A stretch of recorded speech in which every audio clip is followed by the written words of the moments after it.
If you're an entrepreneur, you need to get out there, you need to sell, persuade, bring customers into your world. That means you have to adapt to a changing environment. That's what we're going to talk about today on Next Biz Success. My name is Lynn Hinderacher, and I have two interesting guests. Their names are Jeff and Derek Eels. They run a very exciting operation in eastern Nebraska called 10 Dot. They send people all over the country as rewards for great performance and productivity in the office. Jeff and Derek Eels, thanks for joining me right here on Next Biz Success. Thanks for having us. We appreciate it. We love having you, and you guys are great sales guys. You have that classic passion and enthusiasm and conviction about the superiority of your product offering. You've done a super job, but I want to talk to you a little bit. You know, not everybody is as passionate and have the expressive skills, communication skills that you guys seem to have.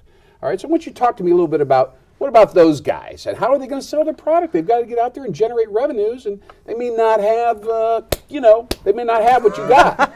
How do we do that? Tell me what you've learned here, man. Get to the bottom line. There's a lot of stuff we've learned over the last 4.5, 5 years we've been doing this. It's, number one, it's about your product. If you have a strong conviction about your product, you know it's the absolute best product in the marketplace, you have a huge head start in a lot of and you'll persist when you get knocked down or you don't get where you want to go, yeah? But we have a concept here, saying at 10 Dot, we call it fake it till you make it.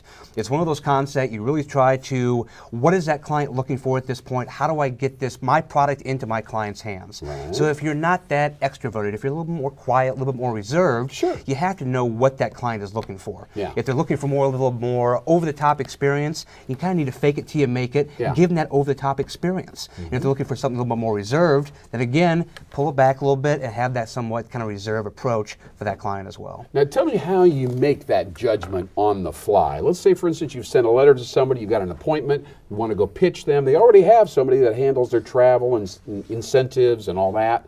You want to replace them. Sure.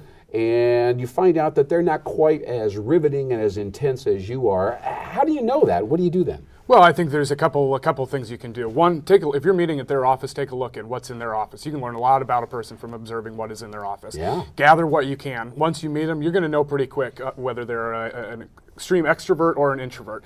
And what you do have to adapt and know what the person is looking for, but you also have to stay true to yourself and your product. And you have to do this on the fly. Yeah, absolutely. While you're talking to them and chatting, you're looking around, you're checking out their nonverbal behavior. Right? There you go, and talk to as many people as possible, because just like anything else, you practice enough, you're going to get better at it. Sit down with anybody and everybody you possibly can imagine and talk to them, whether they're a janitor, whether they're a CEO, sure. Whether it's Lynn Hinderacher. Now, if you're coming and calling on me and I'm sitting here like this and I'm kind of back like this, and I'm not sure I want to deal with these young entrepreneurs because they're not proven, I've never really heard of them before, how are you going to behave? What are you going to do physically or verbally or non-verbally? How are you going to change your groove? Well, a lot of times we want to physically mirror what the client is doing, what the prospective client is doing. So if you're leaning back, you have the arms folded, obviously you're kind of in a defensive mode right there. We want to be able to disarm you as quickly as possible. One of the things that we always do each and every time, people love to talk about themselves. Obviously everyone has a picture of their family on a desk, start asking about the family. All of a sudden it's a little bit more personal approach. They get to start talking about something they have a passion for, whether it be their family, whether it be golf, whether it be Nebraska football. And do they unfold the arms? And all of a sudden, slowly but surely, those arms start to come down a little bit. Now, are you going to lean back or are you going to be forward if they're like that? You know, if they're leaning back a little bit, I'm going to mirror that a little bit. I'm going to lean back, but again, as we start to break through that ice, as we start to kind of dissolve that, I slowly start to lean and kind of match that intensity as the sales call progresses. Okay. Now, the other thing you can do real quickly in terms of a defensive position is get to the point and show value. If you can show value instantaneously, they will realize maybe it's something that I should at least be open to listening to. You know, a lot of guys think they have a great product, but they can't articulate it succinctly. You know, they can't put the value proposition right on the table that they say, this is it. If there's one thing I'd like you to remember, it's this. Sure. You know, and that's a little bit tough to do.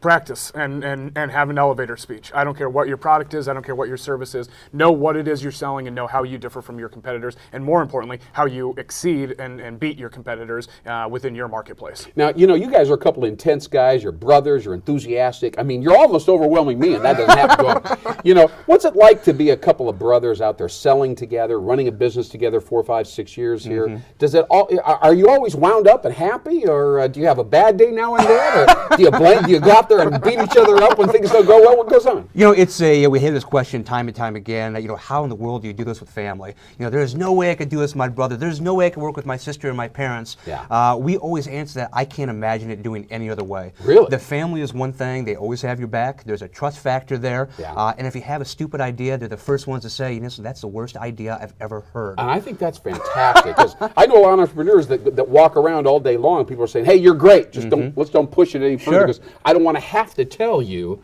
that I don't like something about your company or your product or whatever." You know, I'd rather not get into it. But the peers. Siblings don't have an issue with brutal that. honesty, and it's an interesting mix. So when you bring family into any kind of business dynamic, because before anything, we're always going to be brothers first, business partners second. So to separate that, sometimes it does get tough. To be completely honest with you, we still do dinner every Sunday night over at my parents' place, and you know we had a great week at 10 Dot. Things are fantastic, lively dinner conversation. But what happens when we didn't get that client to sign that was going to, and all of a sudden, how do you separate that 10 Dot from the actual EOS family? Well, that's the bottom. I wish we had another interview about that. Can you separate that? Because I know I live my entrepreneurial business. Absolutely.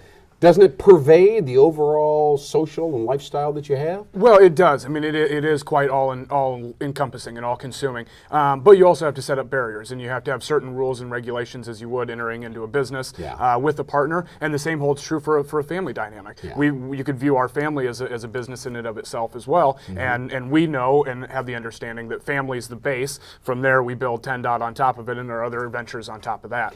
You know, there's proof, actually. There's been some research done that proves that entrepreneurship is largely, or to some extent anyway, genetic. In other words, DNA is inherited and passed down. Sure. I just got to ask this question: are your parents entrepreneurial? Do they do their own thing, or not? No, they've been with organizations for a long time, but they both have a strong entrepreneurial spirit.